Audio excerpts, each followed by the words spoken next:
بسم اللہ الرحمن الرحیم۔ السلام علیکم۔ جو لوگ بھی آؤٹ پاس لینا چاہتے ہیں تو ابو ظبی میں جو ہے آؤٹ پاس بڑی آسانی سے مل رہا ہے، اور آپ خود بھی جو ہے امیر سینٹر اور وہ جو امیگریشن آفس ہے وہاں پہ خود بھی جا کے اپلائی کر سکتے ہیں، اپلیکیشن دے سکتے ہیں، اور وہاں پہ بہت سے ایجنٹ بھی کام کرتے ہیں، تو جو آپ کو یا کسی نے پہلے کروایا ہو تو ان کے تھرو بھی آپ لوگ کروا کے، یہ بار بہت آسان ہے۔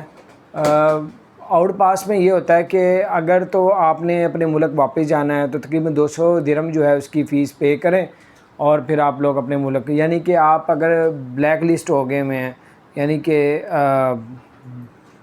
اوور اسٹے ہو گئے ہوئے ہیں، اور جو ہے وہ اس میں آؤٹ پاس نہیں مل رہا، تو صرف اس پہ آپ جرمانے وغیرہ پے کر کے آپ لوگ 200 درہم دے کے اپنا واپس جا سکتے ہیں۔ اگر آپ لوگوں نے وہی اپنا ویزا جو ہے اسٹیٹس چینج کرنا ہے دوسرے ویزے پہ، تو پھر آپ کے جتنے فائن وغیرہ ہوئے ہیں تو وہ آپ پے کر کے اپنا ویزا اسٹیٹس بھی چینج کروا سکتے ہیں۔ بہرحال بھی کچھ انفارمیشن چینج ہوتی رہتی ہیں، میں بھی اس میں تھوڑا سا ہو، آپ امیگریشن آفس، عامر سینٹر یا پھر کسی ٹریول ایجنسی والے بھی بہت سے اس طرح کے کام وہاں پہ ہی کرتے ہیں۔ تو اپنا خیال رکھیں، چینل کو سبسکرائب نہیں کیا ضرور سبسکرائب کر دیں۔